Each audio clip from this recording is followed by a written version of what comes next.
E a série de hoje, começamos uma nova série, Vai Ser Assim.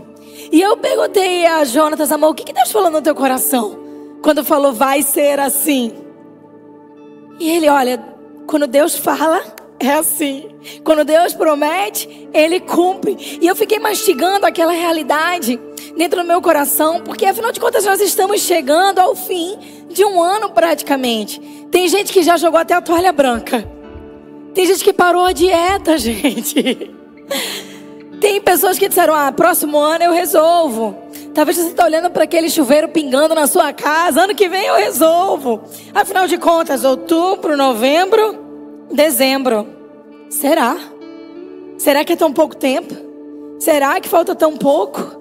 O que Deus ainda pode fazer em 3 meses na minha vida? Deixa eu te dizer, quando Deus fala que vai ser assim.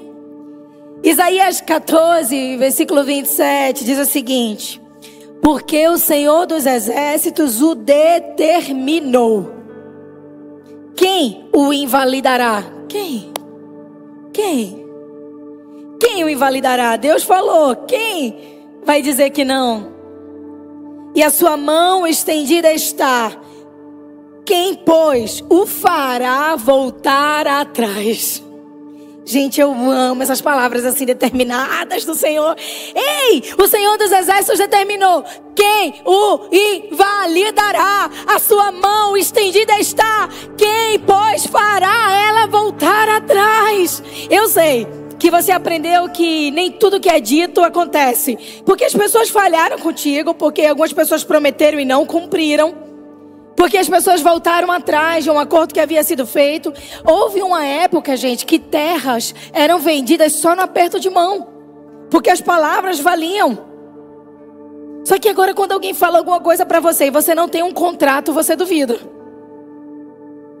Não porque no contrato, não porque veja só, o meu direito. Nós aprendemos a fazer valer as palavras pela imposição. Porque as pessoas se tornaram sem palavras. Porque as pessoas se tornaram volúveis. Um dia te ama, um dia te odeia. Porque as pessoas estão de um jeito que você fala assim, eu gosto de maçã. Aí se levanta a comitiva da pera para saber o que você tem contra a pera. Você fala, eu acredito. E alguém já diz, não, mas a sua fé. Então o mundo está vivendo um embate constante. As pessoas são hoje muito fluidas e elas são muito vulneráveis no que elas falam. E deixa eu te ensinar uma coisa. Você não pode ser alguém inconstante, porque a palavra fala lá em Tiago que essa inconstância são pessoas que vão sendo levadas por qualquer vento de doutrina. O que é isso? Toda ideia nova que surge, essa pessoa está dentro. E ela está dentro porque falta nela convicção do caminho que ela escolheu seguir.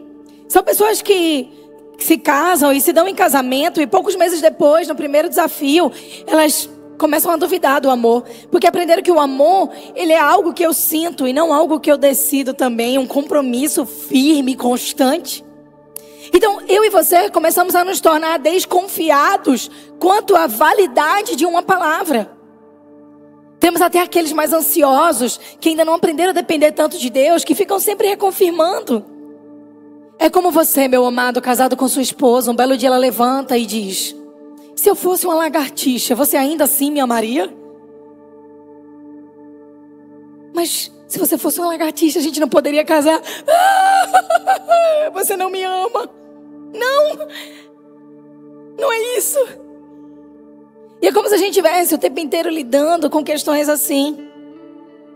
Então quando nós lemos um versículo como esse, nós precisamos entender que não estamos falando de algo que foi prometido, de algo que foi determinado, de algo que foi nos confiado, de maneira que vai mudar como a sociedade está mudando, porque a palavra também nos garante. Você vai me ouvir repetir e sempre relembrar você em cada culto, a palavra, a palavra, a palavra, a palavra, a palavra, a palavra, porque eu não falo de mim mesmo, eu preciso falar daquilo que a palavra me garantiu. Eu preciso que minha Bíblia seja rasgada pela palavra, me rasgando para que então eu seja inteira. Eu preciso dizer a palavra, porque eu não estou falando de algo que eu quero, mas daquilo que a Bíblia garante. Eu estou aqui com o maior contrato de todos os tempos, que foi escrito há 2025 anos, mas continua atual. A palavra de Deus continua tendo resposta para mim, continua tendo resposta para você. A palavra não muda, e ela nos diz que Ele não é homem para que minta, nem filho do homem para que se arrependa. A palavra, o verbo se fez carne e o verbo habitou entre nós. A palavra. Então eu repetirei quantas vezes forem necessárias, porque a palavra de Deus muda tudo. Se você nunca leu um salmo em voz alta, chorando no meio de uma crise, você ainda não entendeu o que a palavra significa. Porque você liga um filme e desliga 1h30 depois, e você é a mesma pessoa.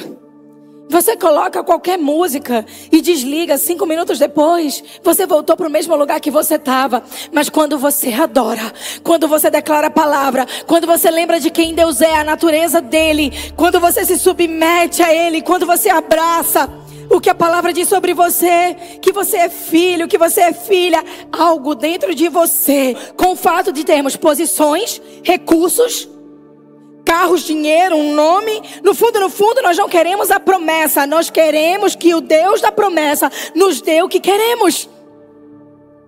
Então o grande quem dessa história não é José ter se tornado uma pessoa de grande relevância. É o fato de que Deus disse que colocaria ele nessa posição, para ele ser salvação e livramento para o povo. E assim foi. Deus disse a José: José, você vai governar. José passou por luta, José passou por calabouço, José passou por dor, José passou por rejeição, José passou por humilhação. Mas sabe de uma coisa? Quando você chega na história de José, você descobre: Deus disse, vai ser assim. E foi. O coração de José foi tratado no meio desse processo. O José que se gabava dos sonhos, agora é o José que estava ajudando a família, ajudando aqueles irmãos que o machucaram. Então nunca foi sobre José ser governador. Sempre foi José ser uma resposta para o povo de Israel que teria necessidade. E por isso o Senhor disse: José, vai ser assim. E foi. Ele suportou o tempo, ele suportou o desafio, ele suportou o processo. Davi, de tantos irmãos, Davi era esquecido. Ele era tão esquecido, gente, que quando o profeta vai na casa para ungir o próximo rei, o profeta olha cada irmão. O alto, bonito, não é você. Ele olha o que parecia o mais inteligente, não é você. Ele olha o queridinho do papai, não é você. Chega um momento que o profeta diz: acabou teus filhos? Aí Jessé: eita, Davi está no campo. Os irmãos diziam a ele: vai lá cuidar das tuas poucas ovelhas. Mas dentro de Davi havia um grito por algo mais. Havia um grito, um anseio dentro do coração de Davi por viver a vontade de Deus. Havia uma promessa. Ai, Jessé, manda chamar Davi. Quando Davi chega, o profeta diz: é esse. É esse. Davi vai passar por 3 unções ao longo da sua vida. Uma delas numa caverna, num lugar esquecido, num lugar onde ele era fugitivo do rei que o perseguia. Você pode perceber que nenhum grande homem, nenhuma grande mulher de Deus consegue chegar à promessa sem antes ter passado pelo desafio, pela angústia, pela dor. A questão é que as pessoas não são grandes porque eles têm uma grande promessa. Eles são grandes porque aprenderam a ser pequenininhos na dependência em Deus e dizer: Senhor, eu preciso de você. As pessoas mais chamadas por Deus, elas conseguem caminhar no vale da sombra da morte e não temer mal algum, porque sabe que o Senhor está com ele e que a sua vara e o seu cajado os consolam e preparam uma mesa para eles na presença dos seus adversários. E nesse lugar unge a sua cabeça com óleo, e então seu cálice transborda. E então bondade e misericórdia os seguem todos os dias da sua vida, e algo inegociável é que eles habitam na casa do Senhor para todo sempre. Então Davi está passando por esse desafio. Ele recebe uma promessa, mas gente, ninguém acreditou na promessa de Davi. E a Bíblia deixa isso claro, porque quando Davi vai enfrentar o gigante, até o gigante achou engraçado. Pequenininho. Quem é esse moleque? Você está pensando o quê? Ninguém acreditou em Davi. Os seus irmãos não acreditaram. Seu pai não acreditou. Ninguém acreditou. Mas sabe de uma coisa? Deus disse: vai ser assim. E foi. Deus já tinha dito que Davi seria o rei. É só você ler mais um pouquinho a Bíblia e você percebe. Ele foi o rei. Porque Deus disse. Então o que Deus diz sobre você não depende de validação de homens. O que Deus disse por você depende do quanto você se submete à voz dele. Depende do quanto você deseja viver o que o Senhor tem para você. Depende do quanto você não se poupa, mas você se coloca no lugar e diz: assim diz o Senhor, amém, amém e amém. Eis-me aqui. Eis-me aqui, envia-me a mim. Eis-me aqui, faça-se conforme a tua vontade. Eis-me aqui, Senhor. Aí você vê Maria. Ai, Maria, para você não faz sentido.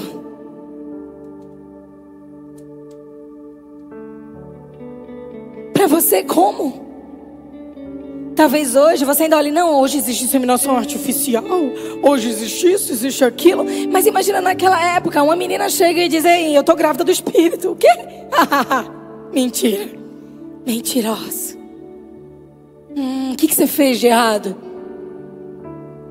Mas a palavra diz que seria assim. A palavra diz que seria de maneira sobrenatural. A palavra falou.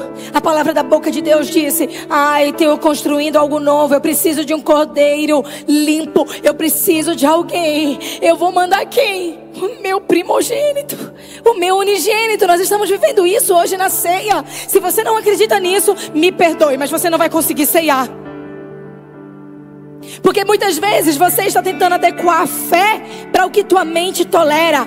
Não adeque a palavra de Deus à sua mente. Adeque a sua mente à palavra de Deus. Aí sim você vai ir viver, experimentar e compreender o sobrenatural. Porque o homem natural é fácil de discernir. Mas a Bíblia nos diz que um homem espiritual, ele discerne tudo. Isso ele consegue ver as razões, ele consegue se movimentar no Espírito, ele consegue ver o que o Espírito coloca dentro dele. Cuidado ali, ou em vista ali, essa pessoa tem um chamado, mas ele não é discernido. Por quê? Porque ele se move de acordo com aquilo que fala a boca de Deus. Ele vive pela boca de Deus. Então Deus disse que seria Maria, e foi assim. E aí você volta para a primeira pergunta: o que Deus pode fazer em 3 meses na minha vida? Posso te lembrar mais um versículo? Lucas 1:37 diz: porque para Deus nada, nada, nada, nada, nada, nada, nada, nada, nada, nada, nada é impossível. Porque para Deus nada é impossível. E o interessante é que muitas pessoas, inclusive, tatuam: para Deus nada é impossível. Você conhece algum jogador de futebol famoso com nada é impossível? Só que as pessoas não continuam lendo. E nesse versículo diz que não é impossível passar pelos vales e pelos desafios, que não é impossível permanecer firme, mesmo quando os bons contratos, as boas possibilidades nos vêm. Porque para Deus nada é impossível. Deus consegue te sustentar no teu vale mais profundo e te manter permanente na tua montanha mais alta. Deus é o Deus que quebranta, que abate o orgulhoso, mas que exalta o humilde. Deus é o Deus que pode te colocar em lugares de relevância e te ajudar a não perder o coração. Deus também é o Deus que pode te tirar do montoro, do lugar escondido, de detrás das malhadas, e te colocar no lugar da promessa. Porque se Ele falou, vai ser assim, será. Então esse nada é impossível não é só sobre a minha expectativa do que Deus vai fazer. É sobre poder receber tudo de Deus sem perder meu coração. É sobre não fazer do deserto minha morada. Deserto é lugar de passagem. Deserto é lugar onde você monta a tenda, mas você desfaz ela e continua caminhando até chegar na terra prometida. Para de morar no deserto. Alinha o teu coração e diz: Senhor, o que eu não estou vendo que o Senhor quer curar em mim? Porque eu preciso ir para Canaã. Não more no deserto. Não faça desse lugar a tua morada eterna. Porque para Deus nada é impossível. Aí você diz 3 meses é pouco.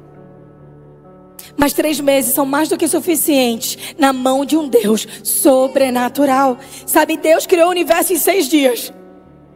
Ele não está perdendo tempo.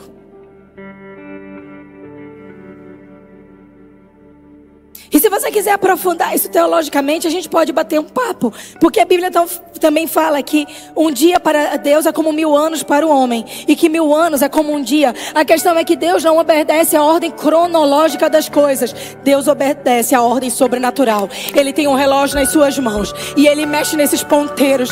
Senhor tem um calendário nas mãos. E Ele define datas e destinos. Deus pode acelerar tempos. Ele pode fazer 1 ano valer por 10 e 10 anos por 1. Deus é o Deus que acelera as estações. Quantas vezes eu ouvi palavras como: ah, não, você daqui a 7 anos de muito tratamento, talvez você engravide. 7 meses depois, no meu ventre habitava Davi. Porque são 7 anos para o homem, mas em 7 meses eu disse: ei, vai ser assim. Vai ser assim. Pessoas que chegam com mapas, com contas, com números. Ah, não sei. Vai ser assim. Vai ser assim. Então você pode achar que 3 meses é muito pouco. Você acha? Como que eu vou resolver isso? Eu não sei. Eu só sei que vai ser assim. Em 6 dias Deus transformou o caos, o vazio, a ausência, o nada, em árvores, em pássaros, em águas, em terra. Ele preparou tudo para a chegada de Adão e Eva. Porque Deus modifica os ambientes para o cumprimento da promessa. Deus tem algo no teu coração queimando. Ele tem algo no teu coração palpitando. E talvez você diga: Senhor, o que eu faço? Para onde eu vou, Senhor? O que tu tens para mim? Não vai dar tempo. Senhor, eu não consigo. Mas Ele está dizendo sobre você: vai ser assim. Quando nós trabalhamos um tema, uma estação, aquilo que Deus quer falar com a gente numa palavra, isso não acontece de uma resposta da nossa carne. Eu não tenho nem boas ideias como Jesus tem. A gente faz isso jejuando, orando e dizendo: Senhor, o que você quer dizer para a sua igreja? Pai, o que está no teu coração hoje a respeito da Farol? Pai, vai ter alguém nesse culto que o Senhor quer falar. O que tu queres dizer? E quando Ele disse: vai ser assim, eis-me aqui. Vai ser assim.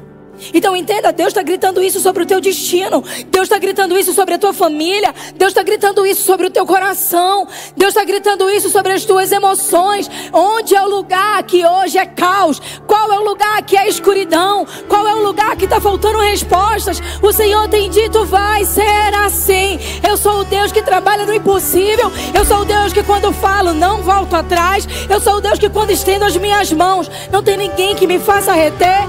Porque Ele é um Deus que tem aliança. Ele é um Deus que tem promessa. Ele é um Deus que nos garante. E a gente está dizendo: a minha alma não comporta. Mas Deus é Deus sobre a tua alma. E Ele sabe como levar ela para o lugar da cura, do alinhamento. Talvez você diga hoje: a minha mente não para de trabalhar contra mim. E o Senhor está dizendo: shh. Aquele que acalma os ventos e os mares é o mesmo que acalma pensamentos inquietos. Shh. Espírito Santo de Deus, vem agora aquietando as mentes inquietas, que estão com dificuldade de compreender a largura, a profundidade e a extensão do teu amor.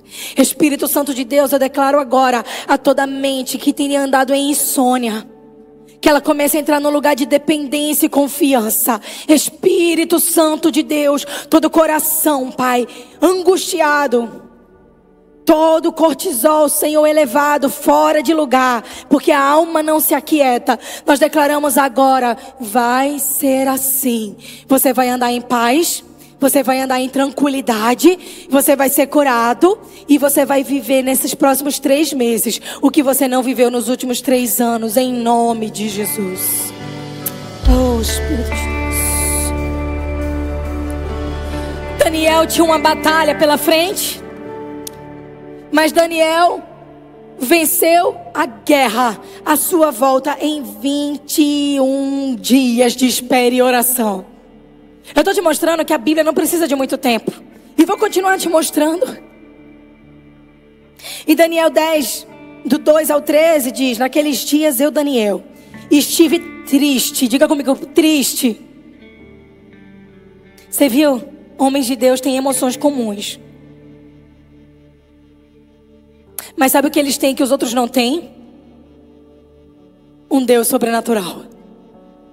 Sabe o que eles têm que ninguém tem? Um estoque de milagre nos céus, esperando fresquinho para ser liberado sobre a vida. Homens e mulheres de Deus podem passar por tristeza, podem passar por depressão, podem passar por medo, podem passar por perda, podem passar por dias maus, podem passar por dores, por doenças, mas os homens e mulheres de Deus passam por lutos. Sabe por que você não está no céu ainda? Ainda virá aquele que é perfeito, sem manchas, sem rugas, sem máculas. E é Ele que nós celebramos nessa manhã. Ele fala: eu sou o pão que tira o pecado do mundo. O meu sangue simboliza a minha entrega total e genuína. Antes vocês sacrificavam animais, vocês sacrificavam. Antes vocês pagavam literalmente penitências para se sentirem de novo reconectados. Mas hoje eu sou o caminho, eu sou a verdade, eu sou a vida. A Bíblia fala que Jesus, Ele foi esmagado para que eu e você pudéssemos ser feitos inteiros de novo. A Bíblia declara que Jesus, Ele foi açoitado, que Ele foi pressionado, que sangrou, que saiu água da sua lateral, literalmente. Ele fez isso porque a gente antes comia do pão que o diabo amassou, mas hoje você come do pão que amassou o diabo. Ele se fez partido para você ser feito inteiro. Ele facilitou o caminho e Ele disse: ei, eu quero que vocês tenham livre acesso. Ele abriu as comportas, Ele rasgou o véu e Ele disse: está consumado. Aí você diz para mim: e o meu passado está consumado, e a minha dor está consumado, e quem eu era antes de conhecer Jesus está consumado, e o que eu sou hoje tão incompleto, tão partido, bem, Ele veio para que você seja feito inteiro. Então está consumado. Ele morreu e ressuscitou. Sabe o que Ele está dizendo? Eu venci a morte. Vai ler a respeito de Jesus, vai ler os evangelhos. A palavra fala que Ele desceu ao inferno. Ele nunca foi frufru. Ele era um homem manso e humilde, mas Ele sabia lutar a minha guerra e a sua. Ele fez da oração e da adoração a arma de guerra, de batalha. Às vezes você está aqui paradinho orando e você acha que nada está acontecendo. Você está aqui: Senhor, vai dar eu naquela casa. Pai, eu te peço que o Senhor mande os teus anjos naquele lugar. Vai curando o coração desse primo, dessa tia, desse cunhado. Você não está vendo nada, mas aqui nos céus os anjos estão em plena batalha. E você está dizendo: Senhor, vai lá e cura. E os anjos estão marchando, e eles estão indo, e eles estão tocando corações, e eles estão abraçando almas adoecidas. E você pergunta: ah, Jesus, o que você fez por mim? Ele não só morreu e ressuscitou. A Bíblia diz que Ele saiu da posição dele. Nos 3 dias, Jesus não estava dormindo. A palavra fala que Ele estava ao lado direito do Pai. Sabe o que Ele tinha feito? Evangelho, Bíblia, palavra. Evangelho, Bíblia, palavra. A palavra declara que Ele desceu. Me perdoe, pessoal do som, se der algum BO. Não foi nada que o pessoal fez, sou eu aprontando.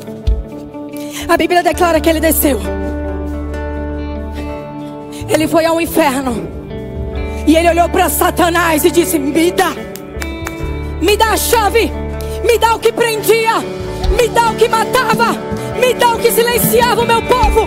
Pode me dar. A Bíblia diz que Ele tomou as chaves das mãos do diabo. E Ele mudou a minha história e a sua. Ele mudou a nossa realidade. A Bíblia garante: Ele tomou sobre si as nossas dores. E o castigo que estava sobre mim e sobre você foi sobre Ele, para que nós tenhamos paz. Jesus nunca foi um homem indiferente. Sempre foi manso e humilde. Mas Ele sempre teve a atitude que mudou tudo. Mansidão não é apatia. Mansidão é lutar da maneira certa.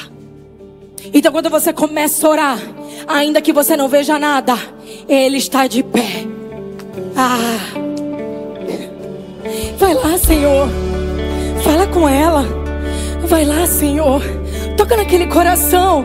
E os anjos estão trabalhando. É como eu aqui, ó, dando trabalho pra galera. E a galera tá firme aí, intercedendo no louvor. Os anjos estão assim. Ainda que eu não veja, Ele está trabalhando. Ainda que eu não sinta, Ele está trabalhando. Porque o Evangelho não é um evangelho de sentimento. Ele é um evangelho de resultado. Jesus não oferece para você um sentimento. Ele oferece um resultado. Ele oferece uma cura. Ele oferece uma transformação. Ele oferece mudança de vida. O Senhor está dizendo sobre você hoje: eu te vejo quando parece que nada está acontecendo. Eu sou a cura. Eu sou a resposta. Eu sou a transformação. Eu sou.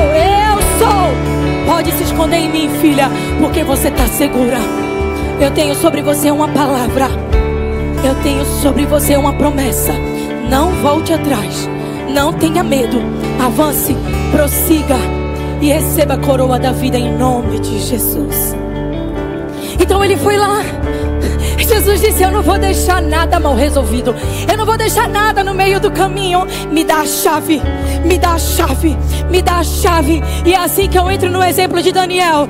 Daniel estava batalhando. Ele não via nada. Mas a Bíblia declara que os anjos estavam em guerra. Os céus estavam em movimento.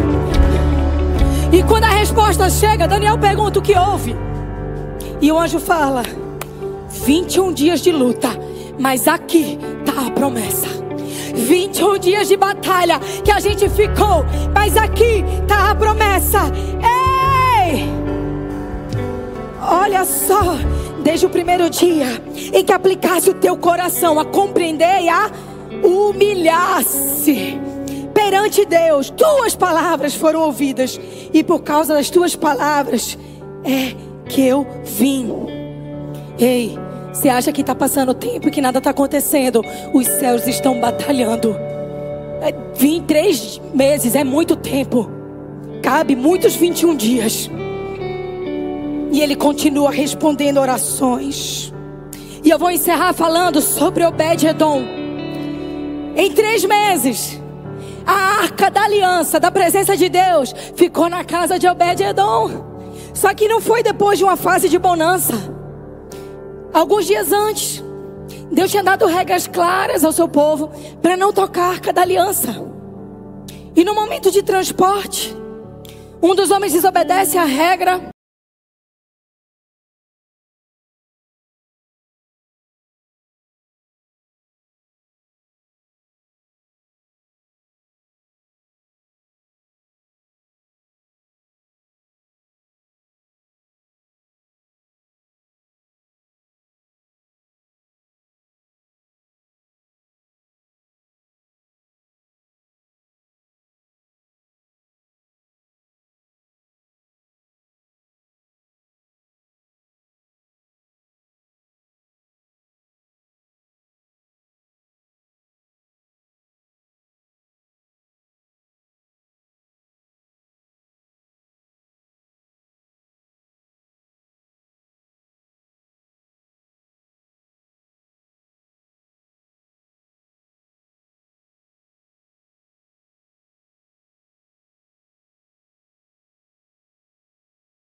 vivendo uma vida miserável. Porque a palavra diz que Jesus veio para que eu e você tenha vida, e vida em abundância. Aí tu é mal-humorado, chato, ranzinza. Não sei porque as pessoas não se convertem, porque tu dá mau exemplo de quem Jesus é. Mal resolvido, chato, é o pitica que desce embaixo do prédio, briga com todo mundo. Ei, você viu? Alguém jogou um pingo de suco de uva na calçada. Vai comprar fine e dá pra criança do bairro. Que eu quero ver se não olham pra você e perguntam o que tem de diferente nessa pessoa.